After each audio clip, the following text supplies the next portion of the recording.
shocking appearance by Bärbel, who said yesterday that no one is immigrating into our social welfare systems, and the whole thing was immediately exposed as a lie. At the same time, it seems that some polling institutes have once again manipulated survey results, because there was fear that in the first federal state, Saxony-Anhalt, people would see that the AfD already has an absolute majority and the SPD has dropped down to 4%. That's the topic this morning, and I have to tell you, Germany is on fire. It's going up in flames, and we're going to start with the first clip, which sparked a major uproar yesterday. No one is immigrating into our social welfare systems. Instead, we need this, and we need, maybe you've never heard this before, maybe because you don't get out and visit companies in the country, we have a shortage of skilled workers in this country. All media outlets went up in arms yesterday after she said that.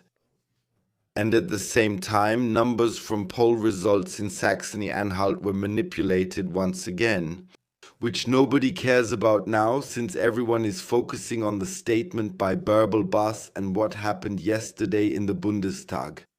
I'll quickly show you a short clip of what the Bild newspaper said about it and briefly show it to you. I'll show you the graphic of the seat distribution in Saxony-Anhalt as it probably looked after the elections and how it stands today according to a poll by Infratest DIMAP about our democracy, or rather about their democracy. That she is deliberately, knowingly telling people nonsense here. Really blatant nonsense, rubbish, a lie. I can't think of anything else to say. You really can't excuse that. Above all, what's much, much worse is that they also stay here because of our social welfare systems.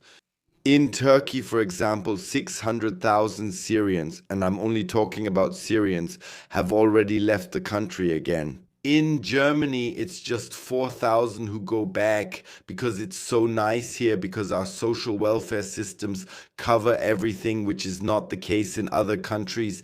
If you want to support this channel, I would really appreciate a like and a subscription. You would help this channel a lot. So, Ms. Baas, you have lied here in a very systematic way, maybe because you were given the real poll figures, which I'll show now. And I have to say, this graphic was sent to me yesterday, but it was from the same person who told me back then, you know. The Chancellor will be elected only on the second ballot because he won't get the approval in the first round of voting.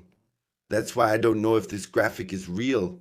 However, I would just verify the source since they tweaked it a bit yesterday and at the same time caused the next scandal so that no one pays attention to these sources or no one cares about this survey because in the past public broadcasting has repeatedly manipulated these graphics. We all know that and there isn't much more to say about it. That's why for me personally, I can consider this graphic to be credible and genuine. Whether it's really like that, I have to say I only received it from someone else. The fact is, there is this doomsday debate or fresh start debate within the CDU-CSU camp. They're talking about the unthinkable. Friedrich Merz seeking a confidence vote, a minority government throwing out the SPD and so on. It's not just the CDU that's backed into a corner. There's another video coming up at 12 o'clock and it's almost finished. How dire things look for the CDU doesn't really fit into this video, but the SPD is also backed into a corner now. According to pollsters, they've now predicted that if this government continues like this, whether with reforms or without, the SPD would end up at around 5 to 7% by the end of this legislative period, roughly estimated. Of course, nobody in the SPD wants that. That's why they're now looking for an exit strategy as quickly as possible to somehow leave this government without losing face, you could almost say. And this is going to get extremely explosive in the next few days, especially regarding what the SPD will have to do to avoid alienating their own voters. On the anniversary of the government that took office in March, there was a big showdown between the AfD and the Union. And here the AfD has a clear point. In a debate that was conducted very skillfully from a dramatic perspective, they brought out every argument they currently have.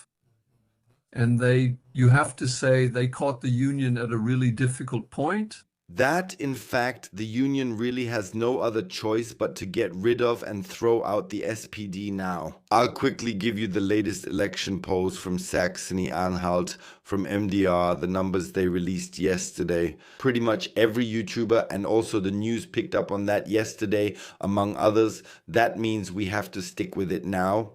Here too, we see that there was another 2% increase with Infratest, DIMAP, specifically with DIMAP, the public broadcaster.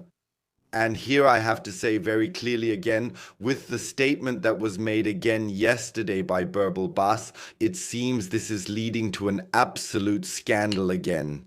For those who, among other things, also watch Tagesschau, MDR, or the public broadcasters, because, and that's exactly the point, every German here now knows, especially those in the working class, we don't have a shortage of skilled workers. We have an economic collapse, a depression that awaits us if we don't change course.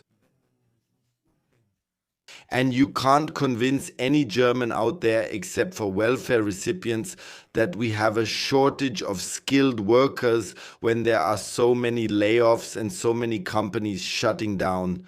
That was said just yesterday, among others, by Mr. Frohnmeier. He made it very clear in the Bundestag. Every day, 8 businesses in Baden-Württemberg alone go under. They file for insolvency or simply close their businesses because it's just not profitable anymore. Yesterday, I was texting with an excavator operator who was absolutely upset about it. He said, "I've been hit with another awful extra bill. I don't know how I can keep my company running in a stable way anymore. I'm about to give up." In total, in 2025, German benefit recipients received payments amounting to 24.9 billion euros, while foreigners received 21.7 billion euros. So the share is 48%. And there is definitely no distinction made between German citizenship or so-called ethnic Germans, and that's exactly what it's about. That is and remains the reliable voter base of the SPD, plus those over 60 who have voted SPD their whole lives. And that's why there will be a major disaster in Saxony-Anhalt. And I'm already curious about Mecklenburg-Vorpommern because no new numbers have been released there yet, where a similar disaster will probably happen, where the AfD is already close to an absolute majority. I'm telling you, the political situation here in Germany remains tense. And every day I personally get more hope that this country will finally change. And if the harshest thing the SPD could come up with yesterday under Saskia Esken is that they now just want to take away the ad revenue of Ben von Adenauer from Unscripted. They tried that back then with Clownswell too. Then I have to say the left is finished. They just haven't realized it yet. And hopefully the CDU will finally form a minority government and you'll get the video right away. Period. 12 o'clock. Look forward to it. I actually have some highly confidential figures about what the CDU has to endure these days. Things are getting interesting.